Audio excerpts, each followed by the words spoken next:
The night Jason and I got stuck in his car together, I thought it was going to be a disaster.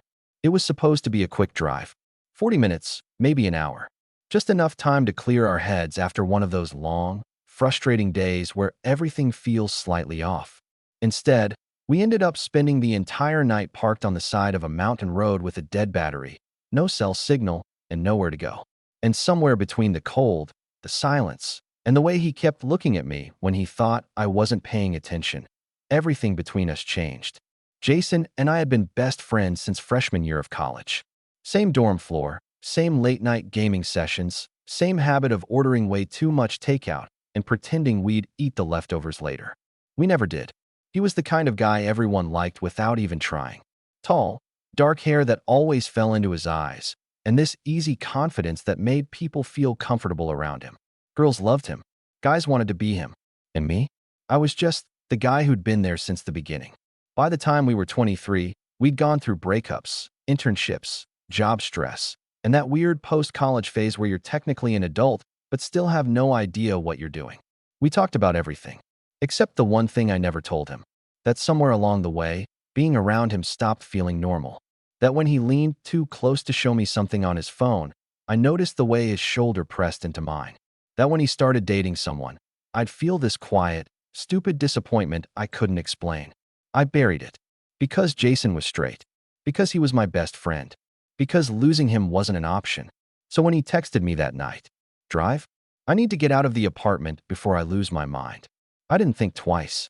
"Rough day?" I asked as I got into the passenger seat. Jason exhaled hard, rubbing the back of his neck. "Work was a mess. And Emma and I, we're done." I glanced at him. "For real this time?" He gave a humorless laugh. "Yeah, for real." The car pulled onto the highway, city lights fading behind us. He didn't turn the radio on. Didn't say much. That was the thing about us. Silence never felt awkward. After about 20 minutes, he turned onto a smaller road that climbed up into the hills outside the city. "You sure you know where you're going?" I asked. "Nope," he said. "That's kind of the point." We drove another 15 minutes before the engine made a strange clicking sound. Then another. Then the dashboard lights flickered. Jason," I said. "I see it." The car jerked once, twice, and then died completely. We rolled to a slow stop on the shoulder of a narrow mountain road, trees stretching dark and endless on both sides. For a few seconds, neither of us spoke.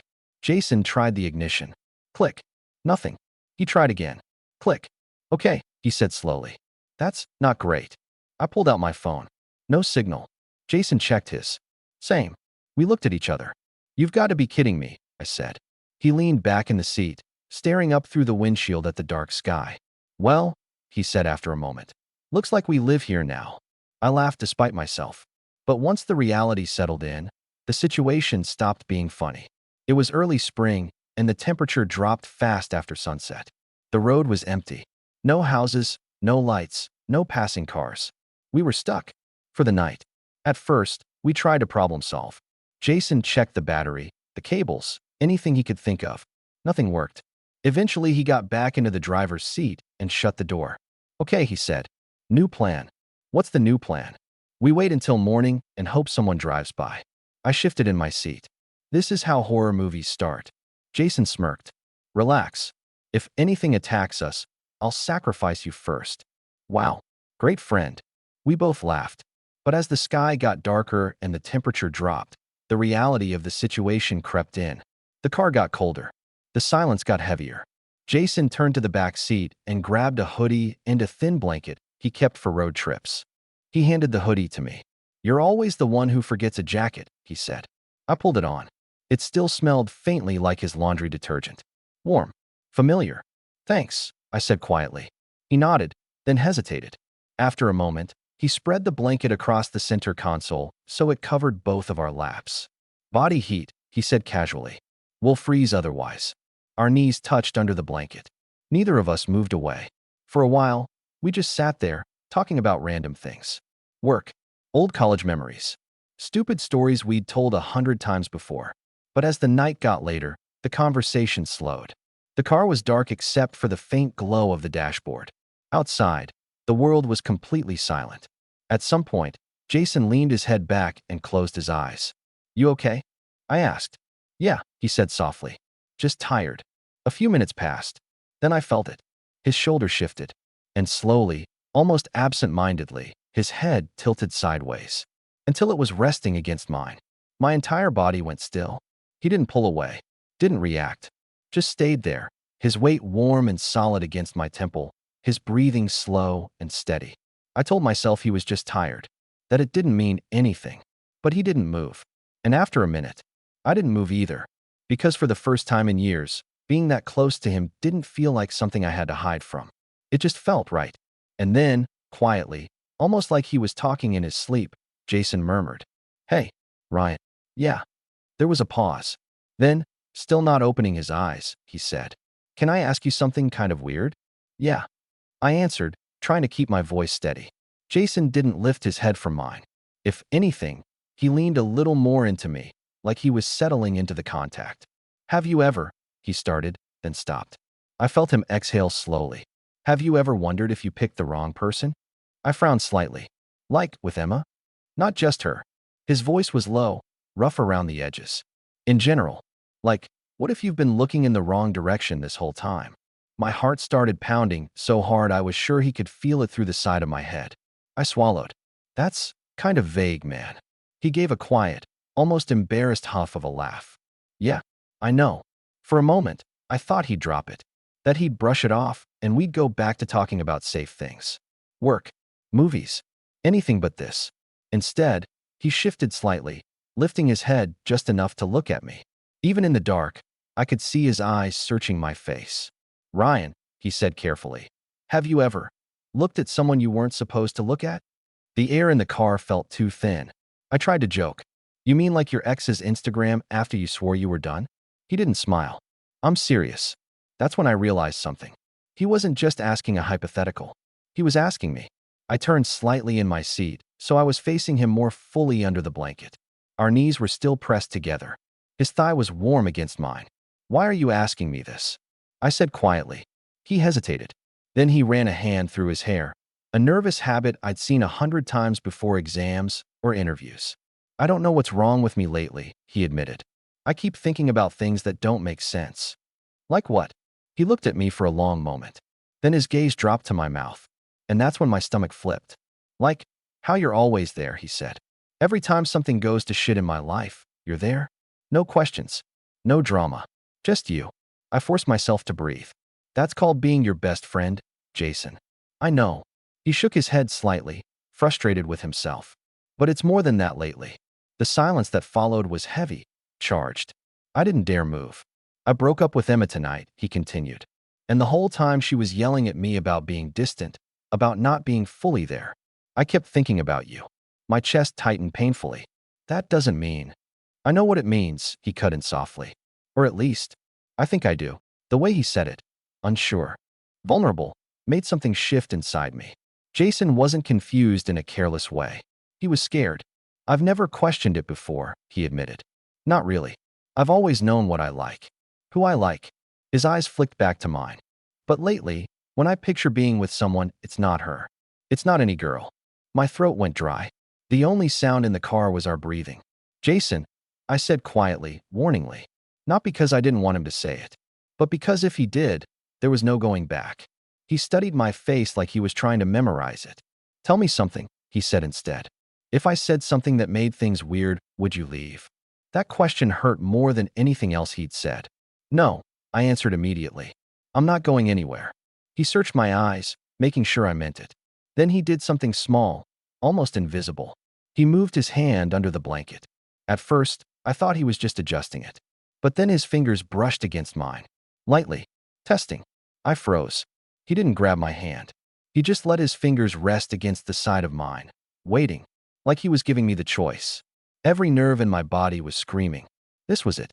The line. The thing I'd spent years avoiding. If I pulled away, we could pretend none of this happened. If I didn't, my hand moved before I could overthink it. Just slightly. Enough that our fingers touched fully. Jason inhaled sharply. Then, slowly, carefully, he slid his fingers between mine and laced them together. I had imagined holding his hand before. In passing thoughts, I'd immediately shut down. But nothing prepared me for how grounding it felt. His grip tightened just a little, like he was afraid I'd disappear. Okay, he whispered, almost to himself. Neither of us looked away. Does this feel wrong to you? He asked quietly. I shook my head. No, it didn't. It felt terrifying, but not wrong. He let out a shaky breath. Good, he murmured. We sat there like that for a while, hands intertwined under the blanket, foreheads almost touching. It wasn't rushed. It wasn't dramatic. It was just honest. After a few minutes, Jason spoke again. I don't want to screw this up. You're not, I said. What if I am? His voice cracked slightly. What if I'm just messed up from the breakup, and I'm confusing comfort with something else? That was the fear I'd had too. I squeezed his hand gently. Then we figure it out, I said. Slow. No pressure. No labels. Just honest. He studied me for a long moment. Then, almost without thinking, his free hand came up and rested lightly against my jaw. My entire body went still again. Can I? He started, then stopped. He didn't finish the sentence. He didn't have to. I nodded once. He leaned in slowly, giving me every chance to pull away. I didn't. When his lips finally brushed mine, it wasn't intense or desperate. It was soft, tentative, like he was asking a question with his mouth instead of words. And when I kissed him back, carefully, cautiously, I felt his hand tighten in mine. Not because he was unsure anymore, but because he wasn't. Outside, the night was silent. Inside the car, everything shifted. And for the first time since we'd gotten stuck out there, I was glad we had. The first kiss lasted maybe 3 seconds, but it felt like it cracked open something that had been sealed shut for years. Jason pulled back just slightly, his forehead resting against mine, his breathing uneven. Okay, he whispered again, like he was grounding himself. My heart was pounding so hard I could barely hear anything else. You good? I asked quietly. He nodded once, then let out a short, nervous laugh. Yeah, I didn't expect it to feel like that. Like what? He looked at me, really looked at me, and there was no confusion in his eyes now. Just raw honesty. Like I've been pretending not to see something that's been right in front of me. That hit deeper than I expected. For years I convinced myself I was the only one pretending. I don't want you to feel pressured, I said carefully. We're stuck in a car at 2 a.m. after you just ended a relationship. This could just be. Don't, he cut in softly. His hand came up again, thumb brushing lightly along my jaw. This isn't just tonight, he said. I've been noticing it for months. The way I feel calmer when it's just us.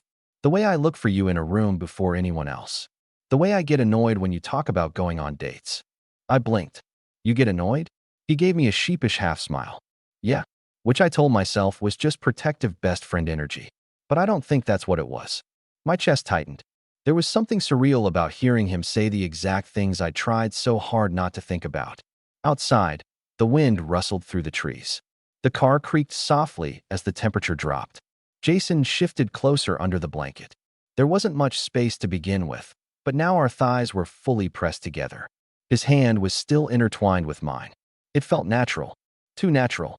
Ryan, he said quietly, why didn't you ever tell me? I swallowed. Tell you what. He held my gaze. That you felt this too. I froze. There it was. The thing I'd buried for years. I could lie. Pretend this was new for both of us. But the whole point of this moment was honesty. I didn't think it mattered, I admitted. You were always so sure of who you were. You liked girls. You dated girls. I wasn't going to be the guy who complicated that. His expression shifted, regret flashing across his face. You think you would have complicated me? I think I would have lost you, I said quietly. That landed. He squeezed my hand harder. You're not that easy to lose, he murmured. For a second, neither of us moved. Then Jason did something that made my stomach flip all over again. He unbuckled his seatbelt.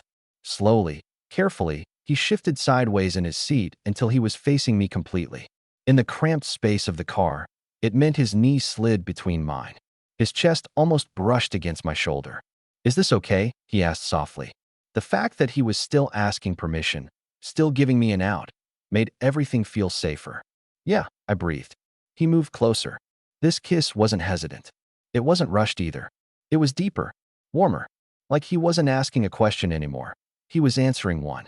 His hand slid from my jaw to the back of my neck, fingers threading lightly into my hair. My free hand came up instinctively, gripping the fabric of his hoodie near his waist. The space between us disappeared. Every time our lips parted, we barely got a breath before leaning back in. It wasn't about proving anything. It wasn't desperate. It was overdue. Eventually, we pulled back, both breathing harder now. Jason rested his forehead against mine again, eyes closed. I can't believe I almost never figured this out, he muttered. You figured it out at a pretty inconvenient time, I said, glancing around the dark, dead car. He huffed out a laugh. Yeah, not exactly a five-star setting. Romantic, though, I teased lightly. Stranded. No signal. Just us. His expression softened. Just us, he repeated. The way he said it made my stomach twist, but not from fear this time. From hope. After a minute, the cold started creeping back in. Jason reached into the back seat and pulled the blanket higher around us. Instead of sitting upright again, he leaned back into his seat but didn't move away. Instead, he tugged me closer. Come here, he said softly. There wasn't much room, but I shifted sideways, half turning so my shoulder pressed against his chest. He wrapped an arm around me under the blanket. It wasn't romantic. It wasn't heated. It was warm, solid, safe. I could feel his heartbeat against my back. Steady. You know what's funny? He murmured. What? If the car hadn't died, I probably would have dropped you off and gone home and overthought this for another 6 months. I smiled faintly.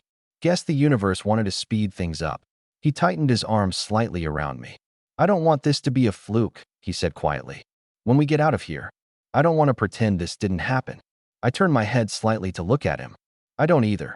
He studied my face for a long moment in the dim light. Okay, he said. And for the first time all night, he sounded certain. We stayed like that for a while, the cold outside barely noticeable now with the blanket wrapped tight and our bodies pressed together. At some point, his breathing evened out. I thought he'd fallen asleep.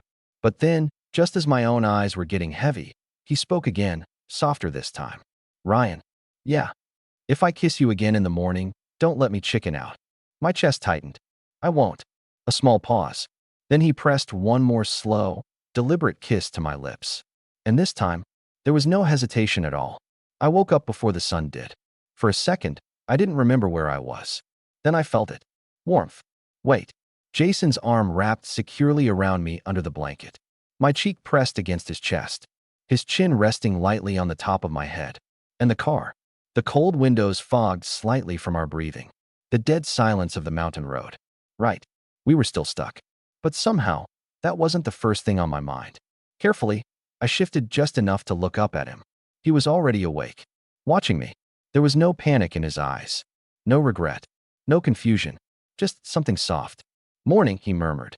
Morning. His voice was deeper like this, rough from sleep. It did something unfair to my chest. For a second, neither of us moved. Then he gave me the smallest, almost shy smile. So, he said quietly. Still here.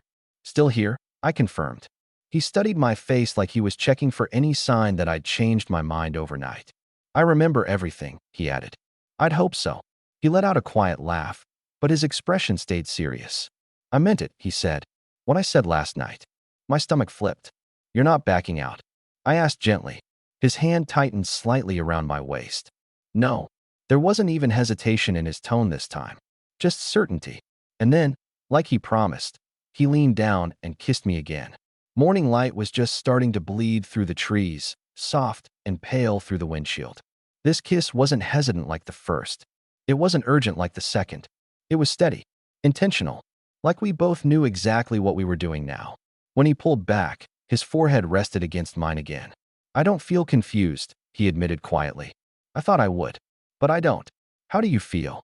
He exhaled slowly, like I finally stopped fighting something. That hit me harder than any dramatic confession could have. For years, I convinced myself I was the only one fighting anything. Jason shifted slightly, his hand brushing under the hem of my hoodie, just barely touching the skin at my waist. Not pushing, just feeling. Is this okay? He asked softly. The fact that he kept asking made everything feel real. Yeah, I said, my voice quieter now. His fingers traced lightly along my side, sending a slow wave of heat through me. We were still half curled in the passenger seat, cramped and awkward and tangled in a thin blanket. But none of it felt awkward. It felt charged, not rushed, just aware. His hand slid back to my waist, pulling me a little closer. You know, he murmured, brushing his nose lightly against mine. I used to think I was 100% sure about myself. And now, He smirked faintly. Now I think I was 100% sure about the wrong things. I laughed softly. Outside, the world was getting brighter. The sky slowly shifting from black to deep blue. Reality was coming. Eventually, someone would drive by. Eventually, we'd get the car started. Eventually, we'd have to exist in the real world again. Jason seemed to be thinking the same thing. When we get back, he said quietly, this doesn't go back to how it was. It wasn't a question. I don't want it to, I admitted. He searched my face. You sure? Because if we do this, I don't think I can pretend you're just my friend again. My heart skipped. I don't want to pretend either. Something in his expression shifted then, not uncertainty. Relief. He leaned down and kissed me again, slower this time, his hand sliding up into my hair. My fingers tightened in the fabric of his shirt. The space between us felt smaller by the second. There was heat now, real heat, not just body warmth under a blanket. His knee pressed firmly between mine. His thumb traced small, absent-minded circles against my hip. Every touch felt amplified in the confined space. Every breath felt louder. But it wasn't frantic. It wasn't about jumping into something physical because we were alone. It was about finally letting ourselves exist without pretending. After a long moment, Jason pulled back slightly, resting his forehead against mine again. If someone drives by right now, he muttered, this is going to be a very awkward explanation. I snorted. Yeah. Hi. Yes. Our battery's dead, but we're emotionally thriving. He laughed. That full, real laugh I'd heard 1,000 times before. But this time it felt different. Because now, when he looked at me, there was no invisible wall between us anymore. Just honesty. And something steady. He brushed his thumb gently over my cheek. You're not losing me, he said quietly. No matter what this turns into. I believed him. Not because it was dramatic, but because he sounded grounded. Sure. And just as the sun finally cleared the trees, we heard it. An engine in the distance. Both of us froze. Jason glanced toward the road. Well, he said softly. Looks like the real world's back. I felt a strange mix of relief and disappointment. He squeezed my hand once more before carefully shifting back into his seat. But before he could fully move away, I caught his sleeve. He looked at me. I leaned forward and kissed him one more time. Not quick. Not secret. Just certain. When we finally pulled apart, there was no panic. Just a shared look that said everything without words. The car driving toward us got louder. Jason straightened in his seat. Ready? He asked. I looked at him. At the guy who had been my best friend for years and somehow was now something more. Yeah, I said. And for the first time in a long time. I meant it. The guy who pulled over was an older man in a pickup truck. He gave our car a quick look, popped the hood, and within 10 minutes confirmed what we already suspected. The battery was completely dead. Luckily, he had jumper cables. While Jason stood outside talking to him, I stayed in the passenger seat, watching through the windshield. It felt strange. Like the world had snapped back into place too quickly. Just an hour ago, it had been just us. Quiet. Isolated. Honest. Now there was morning light. Another person. Normal conversation. Real life. Jason glanced back at me once while they were hooking up the cables. And the look he gave me, quick, subtle, but warm, eased the tightness in my chest. Nothing had changed. When the engine finally turned over, Jason thanked the guy at least 3 times before getting back into the driver's seat. The moment the door closed and it was just the two of us again, there was a brief silence. Then he exhaled. Well, he said, we survived the wilderness. I smirked. Barely. He glanced at me. And for a second, that same quiet tension from the night before slipped back into the space between us. Not awkward. Just new. He put the car in gear. Breakfast? He asked. That surprised me. You don't want to go home first? He shook his head. I don't want last night to feel like some weird, isolated moment. I want to actually sit with you. Talk. Like normal people. That did something to my chest. Yeah, I said. Breakfast sounds good. The diner we stopped at was one of those small roadside places. Cracked vinyl booths, the smell of coffee and bacon, sunlight pouring through big front windows. It was almost empty. We slid into a booth across from each other. For the first few minutes, everything felt strangely normal. Menus. Coffee. The waitress calling us Han. But under the table, Jason's foot bumped mine. He didn't move it. And neither did I. After the waitress left, he leaned forward slightly. Okay, he said. Real conversation time. I raised an eyebrow. That sounds serious. It is. He ran a hand through his hair. That same nervous habit again. I need you to be honest with me. I always am. He held my gaze. How long? I knew exactly what he meant. I could have played dumb, but that didn't make sense anymore. A while, I admitted. How long is a while? I stared down at my coffee for a second. Since junior year, I said quietly. Jason blinked. That's 2 years. Yeah. He leaned back slightly, processing that. You never said anything? I didn't think there was a point, I said. You were happy. You were straight. I wasn't going to risk our friendship over something that wasn't going anywhere. He studied me, and there was something like guilt in his expression. I'm sorry, he said. For what? For not seeing it. I shook my head. You didn't do anything wrong. Still, his foot nudged mine again under the table, this time a little more intentionally. And you? I asked. How long for you? He hesitated. Honestly, I didn't let myself think about it until a few months ago. What changed? He stared at the table for a moment, then looked back up. You went on that date with that guy from your office. My stomach flipped. Ethan, Jason nodded. I remember you telling me about it. And I felt weird about it.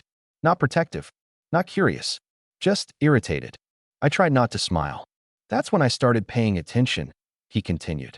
And the more I paid attention, the more I realized I was looking at you differently. The waitress arrived with our food, breaking the moment. But when she left again, the energy between us had shifted. Lighter, more grounded. This wasn't just a late-night emotional spiral anymore. This was real. Jason picked at his food for a minute before speaking again. There's something I want to be clear about, he said. Okay, I'm not experimenting. I looked up. If we do this, he continued, if we try this, I'm not treating you like some phase or confusion. You matter too much for that. That hit harder than anything else he'd said. I'm not looking for a label yet, he added. I don't know what this means for how I identify or whatever, but I do know one thing. What? He reached across the table. Just for a second. His fingers touched mine. I want to see where this goes. With you. My chest felt tight. In a good way. Yeah, I said quietly. Me too. He didn't pull his hand away right away. And when he finally did, the smile on his face wasn't nervous anymore. It was steady. After breakfast, the drive back into the city felt different. The silence between us wasn't heavy. It was comfortable. Easy. At one red light, Jason glanced over at me. Hey. Yeah. Come over tonight. I raised an eyebrow. That sounds suspicious. He laughed.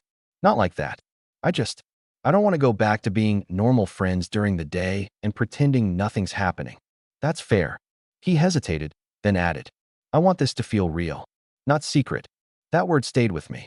Not secret. Okay, I said. He nodded once, like that settled something in his mind. And when he dropped me off at my place, he didn't just wave like usual. He leaned across the center console and kissed me. Right there, in daylight. No hesitation.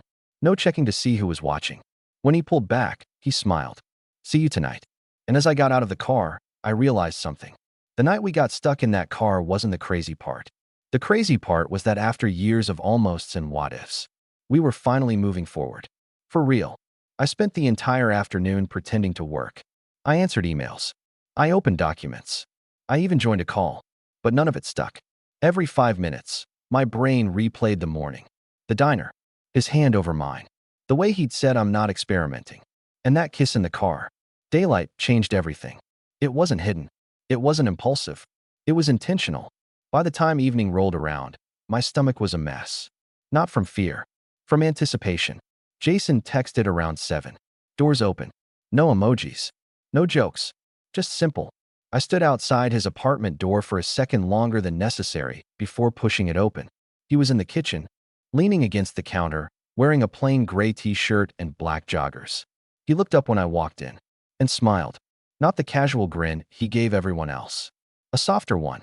You came, he said. Was I not supposed to? He walked toward me slowly. No.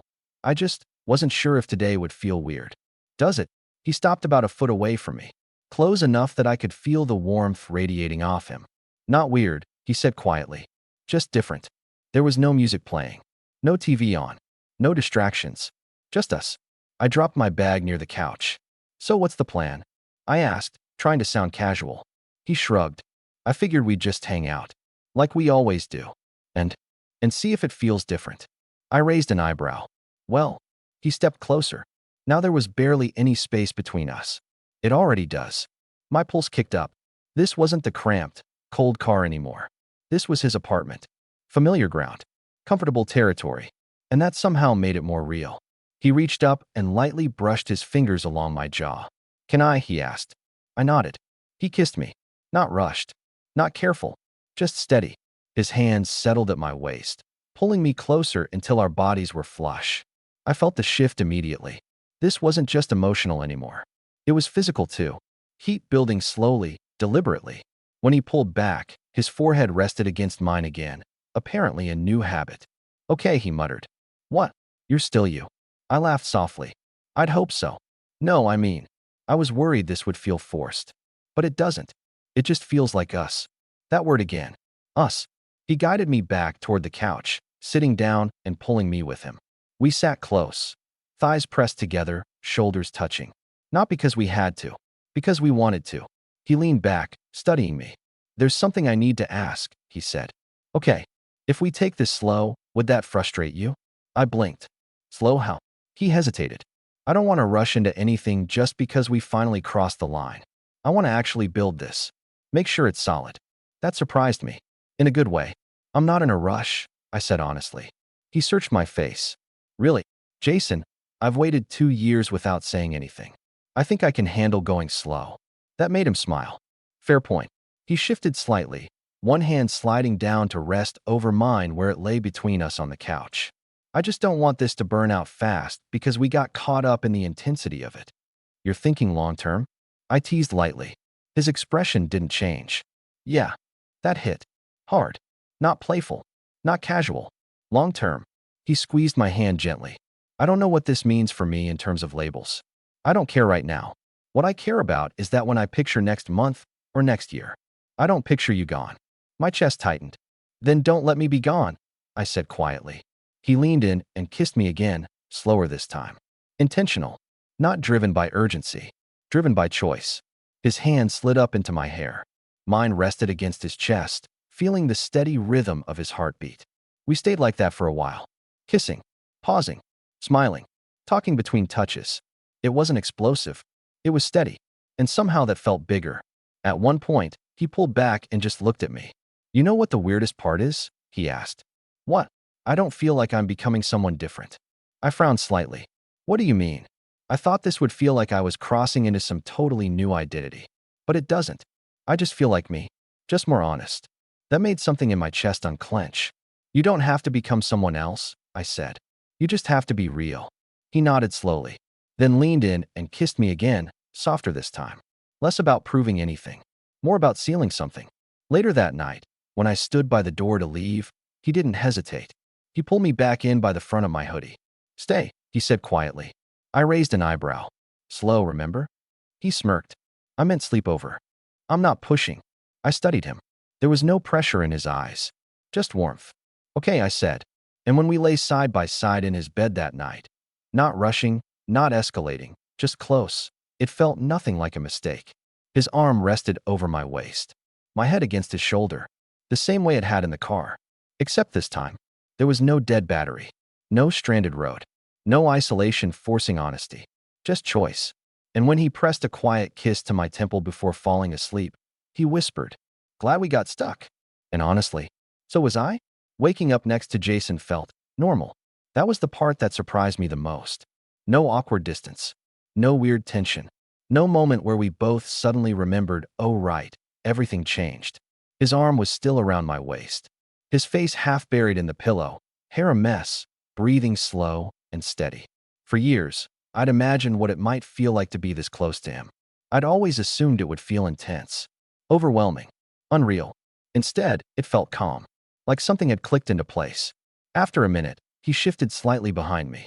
"Ryan," he murmured, voice rough with sleep. "Yeah, you're still here, right?" I smiled, even though he couldn't see it. "Yeah, I'm still here." His arm tightened a little. "Good." A few seconds passed. Then he added, quieter, "Last night wasn't a dream?" "Nope." He exhaled slowly, pressing his forehead lightly against the back of my shoulder. "Okay." We stayed like that for a while before finally getting up. Morning felt easy. Coffee. Toast. Standing a little too close in the kitchen without even thinking about it. At one point, He reached past me for a mug and his hand brushed my hip. Neither of us moved away. Later, while we were sitting on the couch, Jason grew quieter. Not distant, just thoughtful. You okay? I asked. He nodded, but didn't answer right away. Then he leaned forward, elbows on his knees. There's something we need to talk about. My stomach tightened a little. Okay. He ran a hand through his hair. I don't want this to be something that only exists when we're alone. I frowned. What do you mean? I mean, I don't want to act like your boyfriend here and then introduce you as just my friend when we're around people. That hit harder than I expected. You're ready for that? I asked carefully. He hesitated. I don't know if I'm ready to make some big announcement or anything, he admitted. But I don't want to hide you either. That word again. Hide. I don't want to be your secret, I said quietly. You won't be. He turned toward me, serious now. But I might need a little time to figure out how to handle people's reactions. Work. Friends. My parents especially. That made sense. This wasn't just a personal shift for him. It was a public one. We don't have to rush that part, I said. As long as we're honest with each other. He nodded. Always. Then, after a pause, he added, there's something else. I waited. He leaned back into the couch, looking at me. Last night, in the car, and everything. It all happened fast. Yeah. I don't regret it, he said quickly. Not even a little. Good, I said, smiling faintly. But I want to make sure we're building something real. Not just running on adrenaline and emotions. That's fair. He studied my face. So I'm going to ask you something, and I want you to answer honestly. Okay. He took a breath. Do you want to actually date me? The word landed heavier than anything else so far. Not see where this goes. Not figure things out. Date. I didn't even need a second. Yes. His shoulders relaxed immediately, like he'd been bracing for hesitation. Okay, he said softly. Then he smiled. A real one. Then let's do this right. How do we do that? I asked. He thought for a moment. Start simple. That evening, he proved what he meant. Instead of just hanging out at his place again, he texted me. Where's something decent? I'm picking you up at 7. When he showed up, he looked nervous. Not best friend Jason. Date Jason. We went to a small restaurant across town. Nothing fancy. Just somewhere quiet. But the difference was in the way he acted. He opened the door for me. Held my hand across the table. Not constantly, but when it felt natural. Looked at me like this wasn't some experiment. Like this mattered. At one point during dinner, he laughed at something I said and shook his head. What? I asked. I can't believe I didn't see this sooner. See what? How easy this feels. I smiled. Yeah. After dinner, we walked outside. The evening air was cool, the streetlights just starting to flicker on. We stopped near his car. For a second, neither of us moved. Then he stepped closer. Is this where I do the awkward first date thing? He asked. You've known me for 3 years. Yeah, but this part's new. I stepped into him instead. You're overthinking it. He smiled. Then he kissed me. Not quick. Not hesitant. Right there on the sidewalk. People walked past. Cars drove by. And for the first time, he didn't look around to see who might be watching. When he pulled back, there was something steady in his eyes. No fear. No confusion. Just certainty. Yeah, he said quietly. I want this. And as we got into the car together, I realized something. Getting stuck on that mountain road didn't change everything. It just forced the truth out faster. The real change was happening now. Out in the open. On purpose. And this time, neither of us was holding back. The first few weeks felt like learning a new language. Not because being with Jason was hard. Because it was easy. Too easy sometimes. We still watched the same shows. Still argued about where to order food from. Still sent each other stupid memes at work. The only difference was the small things. His hand finding mine automatically when we walked somewhere. The way he'd pull me closer on the couch instead of sitting at the opposite end. The casual kisses when one of us left the apartment. It didn't feel like a dramatic shift. It felt like we'd just stopped pretending there was space between us. But real life didn't stay quiet forever. About a month in, Jason invited me over for dinner with a few of our friends. That was the first real test. Before they arrived, he was pacing the kitchen. You okay? I asked.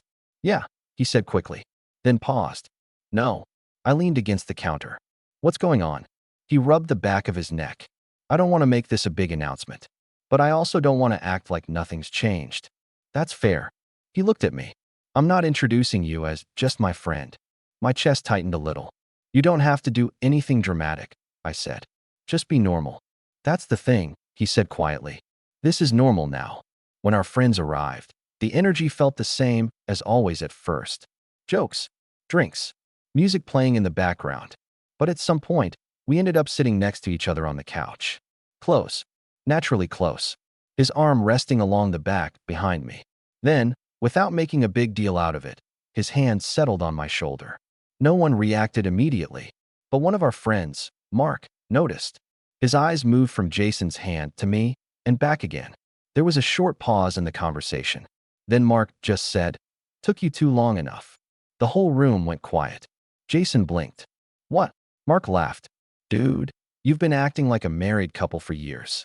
This isn't exactly shocking." The tension broke instantly. Someone else said, "Yeah, honestly, this makes more sense than half your exes." Jason looked at me, surprised, relieved. Later that night, after everyone left, he leaned back against the door and let out a long breath. "Well," he said, "that went better than expected." I smiled. "Told you." He walked over, pulling me into a loose hug. "I'm done overthinking this," he murmured into my hair. "I don't want to live like I'm half in." "You don't have to." He pulled back, looking at me seriously. "I'm all in, Ryan." That wasn't dramatic. That wasn't impulsive. That was Jason when he'd made a decision. And that's when I knew this wasn't just a phase for him. The real full-circle moment came a few weeks later. We were driving late at night after grabbing food, windows down, music low. Jason glanced at the road sign as we passed it. Then he smirked. "What?" I asked. "That turn," he said, nodding ahead. I followed his gaze.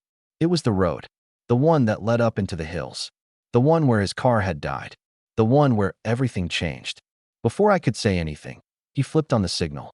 "Jason, we're not getting stranded again," he said. "I just want to see it." The road looked different in the daylight. Less dramatic, less isolated, just a quiet stretch of trees and pavement. He pulled over near the same spot where the car had died that night. For a moment, neither of us got out. Then he turned off the engine. "Remember what you said?" he asked. "What?" "That you were glad we got stuck." I smiled faintly. "Yeah." He looked at me. "I am too." There was a quiet moment. Then he leaned over and kissed me. Not intense, not emotional, just warm, certain. When he pulled back, he rested his forehead against mine like he had that night in the car. "You know what the weird part is?" he said. "What?" "I don't feel like something new started that night." I frowned slightly. "What do you mean?" He smiled. "It feels like something finally stopped being ignored." That was exactly what it was. Not a sudden change, not a random moment, just the truth finally catching up with us. He started the car again, pulling back onto the road. As we drove back toward the city lights, his hand reached over the center console. I took it without looking. No hesitation, no questions. Because after years of almosts, after one long night stuck together, after finally choosing this on purpose, it wasn't complicated anymore. It was just us. And this time, we weren't going anywhere.